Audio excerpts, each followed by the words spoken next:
Bonjour à tous et bonjour à toutes, je suis Manuela Ivano, je suis coach thérapeute en thérapie comportementale, cognitive, émotionnelle, formatrice et consultante en soft skills et en compétences psychosociales. Et j'exerce au cabinet médical de Marly.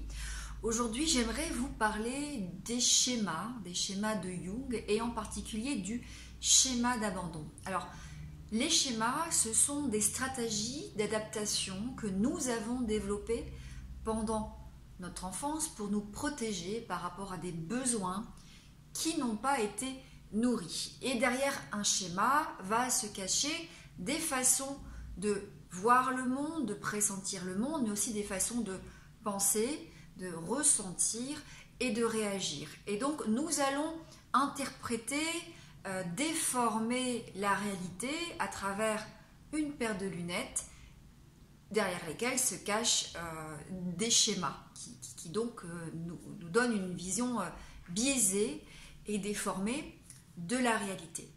Aujourd'hui, j'aimerais vous parler en fait du schéma d'abandon et puis je vais vous lire le questionnaire qui correspond au schéma d'abandon et puis vous verrez si peut-être vous avez en tout cas développé ce schéma et qui s'est maintenu bien évidemment à l'âge adulte, mais que vous avez développé pendant votre enfance pour peut-être vous protéger de certaines situations conflictuelles, familiales. Alors, quand on a développé un schéma d'abandon, on a en fait des besoins qui n'ont pas été nourris, il n'y a pas eu de besoin de sécurité, il n'y a pas eu de stabilité.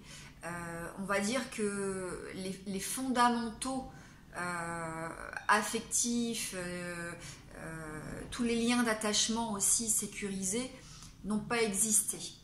On va retrouver dans ce type de schéma des familles qui ont éclaté, où il y a pu avoir des divorces, des conflits assez violents.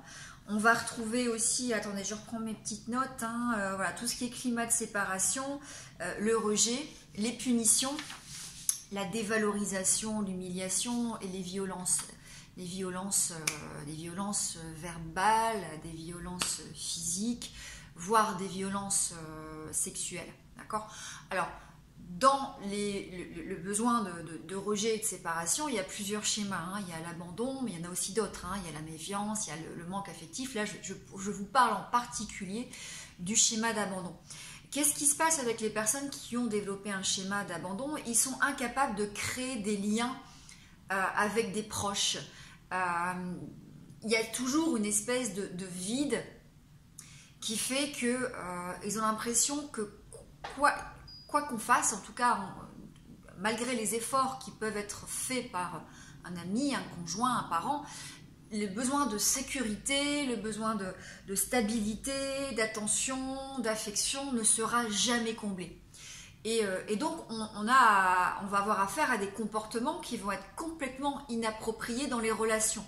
On va retrouver ça souvent dans les relations intimes, amoureuses essentiellement, mais on peut retrouver aussi ça dans des relations amicales. Alors, quand on a des schémas, on va avoir 3 comportements types, qui sont les 3 comportements que l'on retrouve depuis des lustres face au stress, à l'anxiété. Ce sont les comportements de fuite, d'évitement ou d'isolement, enfin, de repli sur soi. Alors, au niveau des schémas, on va effectivement retrouver des stratégies, en tout cas d'action qui vont plus ou moins s'associer à ce type de réaction. On va retrouver j'ai du mal à m'exprimer aujourd'hui, excusez-moi. On va retrouver le fait de reproduire, donc de reproduire le schéma, le fait d'éviter le schéma, ou bien le fait de compenser le schéma. Alors, je m'explique. Dans le cas du schéma d'abandon, si je reproduis le schéma, je vais attirer à moi souvent des personnes qui vont m'abandonner. Voilà. Je vais avoir l'impression que systématiquement, on m'abandonne. Bien évidemment, ce schéma étant très présent et souvent inconscient, on va inconsciemment développer aussi des comportements, des réactions qui vont amener les autres à nous abandonner. D'accord ? Donc ça, c'est premier type de comportement ou de façon en tout cas de traduire le schéma. Deuxième façon, c'est l'évitement. Je vais fuir les situations. D'accord? Le fait de fuir la situation, je ne m'expose pas, en tout cas je ne m'expose pas à une relation potentielle et donc je ne risque pas d'être abandonnée. Hein, donc je suis dans la fuite. Et puis la troisième façon d'exprimer ce schéma, c'est la compensation. En fait, la compensation, c'est faire le contraire de son schéma. Donc dans le schéma d'abandon, on est abandonné, là on va abandonner les autres. Donc on va avoir tendance à abandonner et à rejeter. Donc essayez déjà vous de repérer si effectivement dans vos relations intimes, dans vos relations amicales, dans vos amoureuses, si vous avez tendance à attirer des gens qui vous abandonnent et avoir des relations de souffrance, être plutôt dans la fuite. Voilà, dès que vous sentez qu'il y a quelque chose d'assez fusionnel, d'assez intense qui est en train de se créer, hop, vous prenez la fuite. Ou alors au contraire, est-ce que vous avez tendance, vous, à abandonner les gens? Alors ce qui n'est pas du désamour, ce qui est vraiment une certaine forme de protection, hein, parce qu'on a ce schéma qui est très présent. Alors, je vais vous lire le questionnaire. Il y a peut-être une petite dizaine de questions. À ce questionnaire, vous pouvez répondre de 6 façons, en fait. Vous allez attribuer une note, en fait, entre 1 à 6. 1, cela est complètement faux pour moi. Donc, je vais vous donner des affirmations, des assertions. 1, ça veut dire que cette affirmation est complètement fausse pour moi. 2, le plus souvent faux pour moi.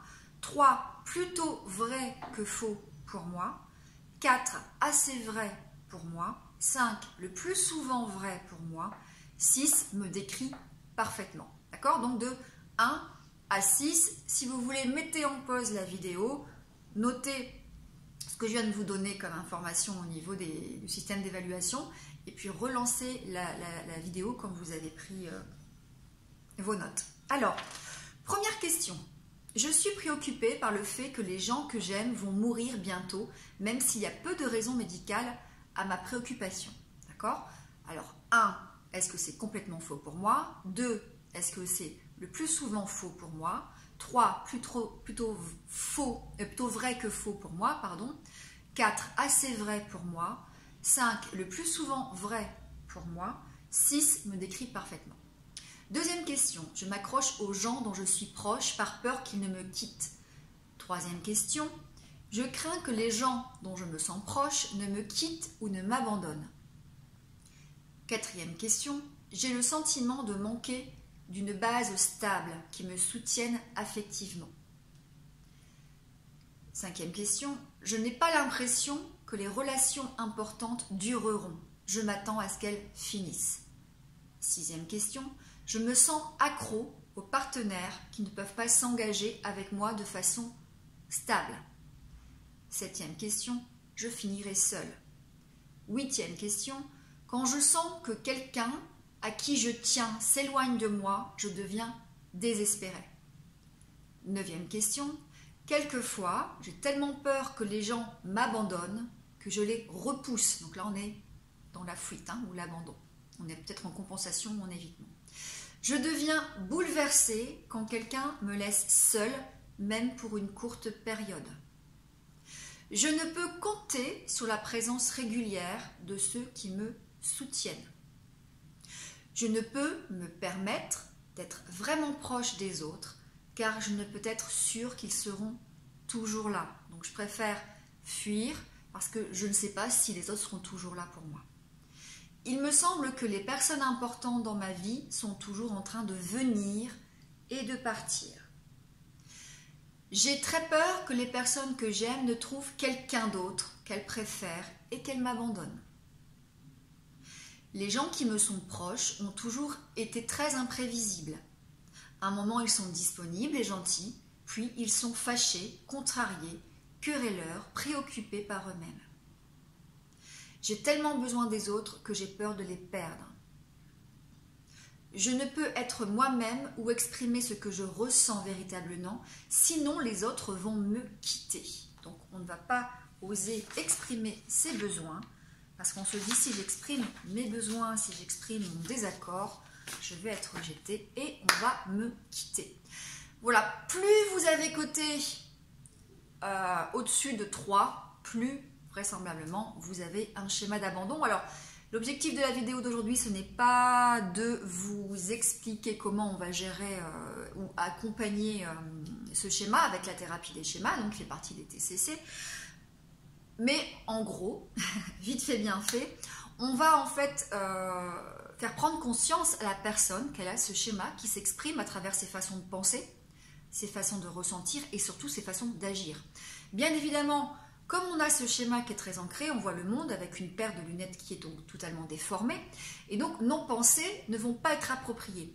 Typiquement, on a un conjoint qui aujourd'hui n'est pas très en forme, qui a passé une sale journée, qui va rentrer sans nous dire bonjour, qui va être inattentif, voilà, qui va passer un petit peu à côté de ce dont on a besoin en tout cas. Eh bien, notre paire de lunettes tout de suite va nous faire en fait imaginer des scénarios catastrophes du genre il a rencontré quelqu'un d'autre, ça y est, c'est sûr, il m'aime plus, il va m'abandonner, je ne peux pas compter sur lui, etc., etc. Et en comportement, on va avoir un comportement soit de colère, soit d'agressivité, parce qu'on veut aller chercher de l'information sans être dans l'affirmation de soi, hein, en étant plutôt sur un comportement d'attaque, hein, de contre-attaque, ou alors on va fuir. On a potentiellement des gens qui vont là fuir la relation, abandonner la relation parce qu'elles sont persuadées que quelque part la personne est en train voilà, de s'intéresser à une autre personne, peut-être est investie dans une autre relation et qu'elle ne sera plus présente ou qu'elle sera plus là pour nous, donc on va préférer l'abandonner. Voilà, c'était vite fait une explication de la manière dont on va, nous en tout cas, thérapeutes en thérapie des schémas, agir sur le schéma d'abandon. On va donc apprendre à identifier les pensées, à avoir des pensées plus rationnelles et à changer les comportements, tout en bien évidemment travaillant sur les réactions émotionnelles qui sont souvent liées justement aux pensées, pensées qui elles-mêmes découlent de croyances, croyances qui elles-mêmes découlent d'un schéma. Voilà, prenez soin de vous, j'essaierai de vous présenter, en tout cas de vous faire des questionnaires, peut-être régulièrement sur les autres schémas, il y en a 18 en tout. En tout cas, ce sont les 18 schémas de Jung. Et chaque schéma correspond à des besoins qui malheureusement n'ont pas été nourris dans l'enfance et correspondent donc à des stratégies de défense ou des stratégies d'adaptation. Mais bien évidemment, si ces stratégies fonctionnaient dans notre enfance, on les a gardées dans l'âge adulte et elles ne fonctionnent plus. En tout cas, c'est pas qu'elles ne fonctionnent plus, enfin si, c'est que ça crée vraiment des comportements qui sont inappropriés et qui sont de l'ordre de comportements parfois d'enfants. Voilà, prenez soin de vous et à très bientôt.